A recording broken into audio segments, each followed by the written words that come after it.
이제 우리나라도 국정감사에 뭐 심판위원장이 불려 나갈 정도로 오심 그리고 심판에 대한 이슈가 많았는데 튀르키예에서 충격적인 소식이 들어왔습니다.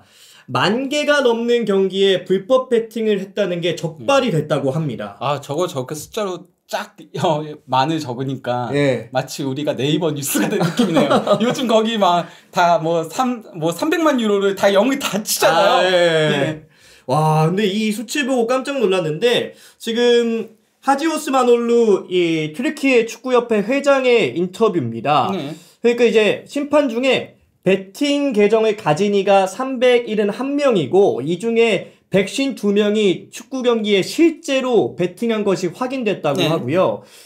이 중 이제 1부 리그가 7명, 그리고 1부 리그 주심이 7명, 부심이 15명, 그리고 디비전 주심이 36명, 디비전 부심이 94명이 참여했다고 하는데 더욱더 이제 충격적인 것이 이 중 10명의 심판은 무려 10,000개가 넘는 축구 경기에 배팅을 한 것으로 나타났고, 그리고 이 심판은 대단한 것 같아. 이건 중독이야. 이건 진짜 중독이야. 이 정도면 이게 한 심판이 이게 가능한가? 18,227개의 축구 경기에 배팅을 했대요. 난 축구 경기가 이렇게 많은지도 모르겠어. 그러니까요.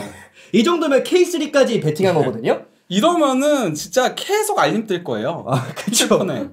그리고 42명의 심판은 개별적으로 1,000개가 넘는, 그러니까 42명의 심판이 각각 1,000개가 넘는 축구 경기에 배팅을 했다는 겁니다.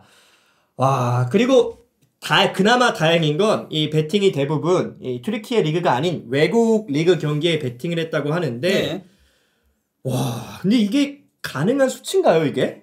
그러니까 뭐 아이반 토니 같은 거죠. 아이반 토니도 그렇죠. 그때 당시에 배팅을 엄청나게 많이 해서 그때 이제 걸렸었잖아요. 근데 이제 기본적으로 이제 배팅을 이제 못하게 하는 이유는 그렇죠. 선수나 이제 어쨌든 경기 관련자들이 못하게 하는 이유는 유혹이 생길 수가 있으니까 만에 하나 그쵸. 내가 뭐 다른 경기 아니 다른 종목에 배팅을 해서 상관없지 않냐라고 할 수 없도록 아예 그냥 그 원천 차단을 하는 목적이 있는 건데 이렇게 한 10,000개의 경기에 배팅을 했다라는 건 분명 튀르키예 그 축구판에 문제가 생길 만한 위험성이 지금 크다라는 거. 지금 그래서 뭐 갈라타사라이를 비롯한 구단들이 성명서를 내고 있죠. 이거는 진짜 심각하다.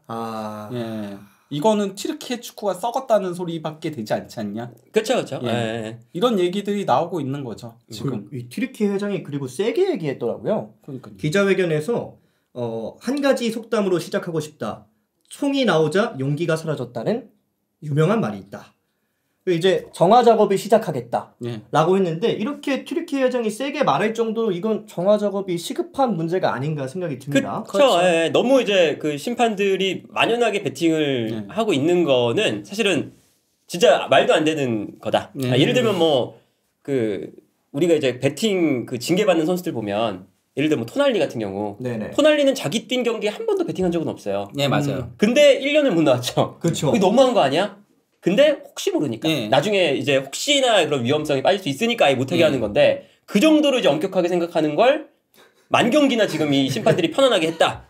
이거는 사실은 지금 심판을 모두 다 갈아도 할 말 없는 상황이다. 이게 그러니까 그 토날리랑 토날리 같은 경우 그 승부 조작은 이제 무혐의가 뜬 거거든요. 승부 조작은 아니니까 본인이 뛴 경기는 아니다 보니까. 근데 이게 결국 내부 정보들 같은 것도 알 수 있는 거예요. 지금 NBA도 이것 때문에 최근에 굉장히 시끄러워요. 왜냐하면은 내부 정보를 통해서 누가 부상을 당할지 뭐 이런 것들까지 다 체크가 되거든요. 그러면은 그 팀의 전력이 지금 어떨지 이번 경기는 이런 것들도 다 확인할 수 있는 거고. 어찌됐든 관계자니까. 그리고 심지어 배팅은 단순히 승부만 배팅하는 게 아니에요. 그쵸. 외국은 배팅하는 거에 누가 부상으로 결정하냐, 누가 선발로 나오냐 이런 것들 세부적으로 다 있어요. 외국 배팅들은 그런 것들이 다 있거든요. 그런 것들도 할 수 있기 때문에 문제가 되는 거죠. 특히나 이게 뭐 다른 축구 관계자가 아니라 주심하고 부심이 했다는 게 더 충격이고 이게 더 문제가 되는 거 아닌가요, 이게? 그렇죠. 판정을 내리는 그러니까 경기에 직접적인 영향을 줄 수 있는 그런 사람들이니까 아마 뭐 튀르키예 축구계 쪽에서도 이거는 뭐 완벽하게 그냥 심판진들을 다 교체하는 그 정도의 초강수를 두지 않을까. 제가 요즘 최근에 막 대학 축구나 혹은 뭐 K3나 WK리그 중계하면 이 외국 분들이 댓글을 다세요. 번역해서. 그래서 이제 뭐 배팅에 참여하신 분들이 아마 그럴 것 같은데 제가 볼 때 이 18,000 이분을 한번 댓글 달았을 것 같은데 이분은 아니 근데 그거 아세요? 사실 이런 그러니까 예를 들면은 승부 조작 있잖아요. 네. 이것과 조금 다른 거지만은 승부 조작은 대부분 하브리그나 유명하지 않은 거에서 터져요. 그러니까 이분 댓글 네. 달았을 것 같아요. 왜냐면 큰 경기는 이목이 집중이 되니까 그러니까 티가 날 수 있기 때문에 도리어 하브리그 같은데 대부분 배팅을 더 많이 합니다. 그러니까 승부 조작을 네. 승부 조작이 들어가는 경우는 튀르키예 이렇게 진짜 뭐 충격적인 사실이 나왔는데 이 충격적인 사실이 나오면서 재평가되는 인물이 한 명 있습니다. 바로 이제 무버지 당신이 또 옳았군요 라는 이야기가 나올 수 있는데 이게 이제 무리뉴 감독이 이 페네르바체 감독 시절에 네. 뭐 징계를 받았었죠. 심판을 조롱했다는 이유로 이제 무리뉴 감독이 경기 후 심판 대기실에 가서 이제 4번째 심판 부심 대기심이 터키인이어서 이제 이 슬로베니아 출신 주심에게 큰 경기를 맡아줘서 고맙다. 만약 저 터키인 심판이 주심이었다면 이 경기는 재앙이 됐을 것이다. 많이 안 좋게 진행이 됐을 것이다. 라고 이야기를 해서 4경기 출장 정지와 함께 6,500만 원의 벌금을 받았는데 예, 무리뉴 감독이 심판 판정에 대해서 여러 번 굉장히 튀르키예 페네르바체 감독 때 했었거든요. 이것 때문에 사실 그때는 비판을 되게 많이 들었었어요. 무리뉴 감독이 튀르키예에서 어쨌건 간에 리그에서 감독을 하고 있는데 자꾸 이제 튀르키예 주심에 대해서 비판하고 그리고 아예 의혹을 제기하듯이 얘기를 해버리다 보니까 그게 사실 페네르바체에서 떠나게 된 이유 중에 하나로 작용을 했거든요. 그때는. 근데 지금은 무리뉴의 말이 맞는 거 아니야? 이런 식으로 가게 되는 건 거죠, 말 그대로. 무버지 어디까지 내다보신 건지 진짜 이 정도면 진짜 튀르키예 주심에 문제가 있다는 걸 알고 무리뉴도 얘기한 게 아닌가라는 합리적 의심이 드네요. 그렇다기보다 무리뉴는 원래 그렇죠. 원래 어디 프리미어리그에서든 어디 이탈리아 있을 때도 마찬가지였고 라리가도 마찬가지예요. 그냥 이제 심판 이렇게 또 찌르고 본인의 마음에 안 들면 또 싸우고 이런 감독이기 때문에 그런 원래 스타일이다. 근데 그런 어쨌건 간에 의혹이 나와도 뭐라고 할 말이 없을 정도가 됐다는 거죠. 이런 게 터져버렸으니까. 안 터졌을 때는 무리뉴가 욕을 먹었지만은 지금은 본인들 자승자박이나 마찬가지죠. 예. 그리고 또 이어서 심판 얘기인데 이번에 또 이탈리아로 넘어갑니다. 나폴리와 인테르 경기에서 주심, 부심, VAR실까지 모두 징계받는 일이 벌어졌는데 한 경기에서 다 징계를 받는 경우는 흔치 않지 않나요?